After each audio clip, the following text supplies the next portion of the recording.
Okay, continuing on with data management and manipulation, we're going to get to lecture 2 on data import. So if you haven't heard of the tidyverse, this idea has come around in the last couple of years, and it's a collection of R packages that are all based on the same underlying design philosophy, grammar, and data structure. So it really helps link everything that you're doing in R in a really nice way with syntax. And so there are a set of core packages in the tidyverse, including ggplot2, dplyr, tidyr, readr, purrr, tibble, etc., etc. And you, instead of installing all of those packages individually, you can just install the tidyverse and you get all the core tidyverse packages. So if you remember the project pipeline, this is the structure for data science that's put forth by the R-Fish Data Science book that is in the recommended reading in the beginning. And so, it goes from importing your data to tidying it to transforming, visualizing, and modeling in a loop, and then you communicate your data. And so what's great about the tidyverse is that there is an R package or many R packages for every part of that pipeline. And so this is just a really nice way to think about it, and we're going to go through a lot of these steps throughout this whole class. And so today we're really focusing on the import section in readr. So an important note about the tidyverse. You will notice maybe that when you load the tidyverse, you get a message that says that some libraries are overwritten, and they're overwritten base functions in base R. So for example, dplyr overwrites filter in lag. And so if you want to use the base functions and not the tidyverse versions, you'll need to use their full names, and this is just the syntax for that in case you're unsure what that means. So data import using readr. readr is how the tidyverse wants you to import files. And so this is fairly similar to non-tidyverse versions. For example, read_cv in the tidyverse actually in base R was just read.cv. But there's a lot of different versions, and we're trying to stick with the tidyverse versions here. So read_cv, that function reads in comma delimited files. Read_cv2 function reads in semicolon separated files. You've got your function read tsv, and that reads in tab delimited files, and then also read delimited reads in any delimited files, and you can specify. So those are just a few of the many ways that you can read in your data. CSVs are pretty common, so we're going to stick with those. However, you can see the page highlighted here for more information on how to read in other file types. And so to import data, you can either, 1, use your read_CSV with a direct path to the data file. So this is how I did it in the past, right? When I didn't have good data management. So I would just read my CSV from the long link to wherever it was stored, and then you can see the resulting data set there. Or you can set your working directory using setwd to select the folder that you're going to be working in. So if you recall, it could be your data folder within your set of project folders within each project. And then once you've set your working directory in the beginning of your code, you can use read_CSV to read any .csv file by only its name and not the full path name that are in that specific folder that you set with your working directory. And just to reiterate, this really allows for cleaner data management. And so you can see some example code here where we set the working directory, then we read the CSV just by the name, and then we can print out part of that data file and see what it looks like. And just a quick syntax note, I want to remind you all that it's always best to save objects in R with the arrow instead of the equal sign. The arrow is unidirectional, but the equal sign is bidirectional, and so this can cause problems when you're adding mathematical equations to your work in R, or can be confusing when thinking about logicals for true, false in functions or Boolean operators that we're going to be talking about later on. And so you might have noticed that when you use read_CSV, that this function reads in files as tibbles.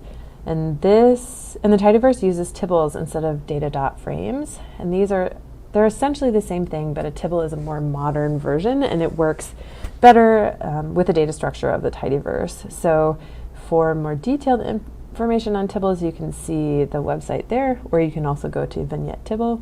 But a few notes on Tibbles: you can coerce any older data frame into a Tibble with as.tibble, and Tibbles are really great because they never change the type of an input, so you will no longer have the conversion of strings to factors problem, and it never changes the name of a variable, and it never creates row names. So it's just a lot cleaner and is a nicer format to use. And in case you ever want to, you can transpose a Tibble with Tribble.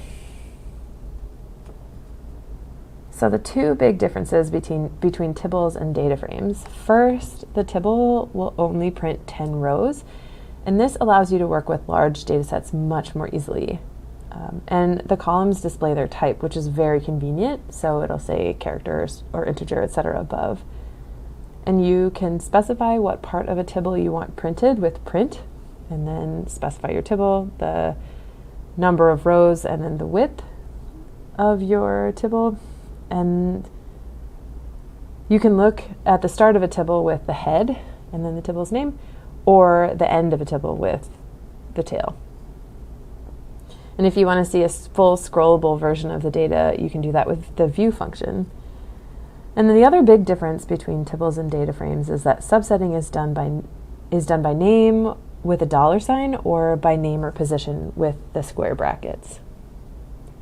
So just to see what that looks like, say we have this Tibble named df, and it's 5 by 2, and you can see it has two variables, x and y, and you can extract the x column by df $x, or df 2 square brackets in quotes x, and then if you want to extract by position, you can just do df 2 square brackets 1, and those will all give you the same results because that last one's extracting the first column. And a quick note that when you're using the pipe, and that's what the pipe looks like, which we're going to talk about in a bit, you'll need to use a special placeholder of a period when subsetting. So here the period stands in for a Tibble named df, and so you have df pipe dot $x, because that dot is standing in for df. And that's exactly what you would get in the other version when you were subsetting. And this also works the same for your square brackets. So parsing data is something you may want to think about. The parse functions, the set of them is one of the building blocks of readr. And we're not going to really go into too much detail, but this could be extremely useful for your work. So if you think it could be helpful, you can check out more information here. And so parsing can be really helpful for splitting out numbers or logicals using parse logical or parse integer functions. You can split up strings of characters using the parse character. So sometimes that can be really great when you have names like species names, say you have genus and species in one column separated by whatever parser, and you want to split those into two columns. You can do that easily with parse character, And you can split out factors based on a predetermined level using parse factor, and you can also split out dates and times with any of those functions right there. So the last thing we want to think about is how to write a file for readr. So if you have a data set and you want to save it as a .csv file, then you use write_csv. So first you specify the data set you want to save, and then write the name of the new file in quotes with the .csv at the end. And so here you can see we have dat again. You can see the head of that Tibble. And then if you want to write that dat to a new CSV file called dat-2.csv, and then you can read that in again using your read_CSV. And I want to make another note that sometimes the write_CSV function will not save the correct type for your data columns. So I think if you have a lot of different entries of data in your column, some NAs, some zeros, some actual dates, dates could then be stored as characters. And so when you re-enter them using read_CSV, you'll want to re-specify the column type. And alternatively, you could save your files as a .rds file. So a note on writing files. So sometimes your write_CSV function will not save the correct type for your data columns. So for example, dates could be stored as characters. This doesn't happen all the time, but sometimes if you have lots of different types of entries in your columns, you may see this. So thus you may need to re-specify that column type when you read it in again using read_CSV. So an alternative to this is that you could save your files as .rds files. And this is R's customary binary format, and then you can read and write RDS. I am much less familiar with this, but I wanted to point this out.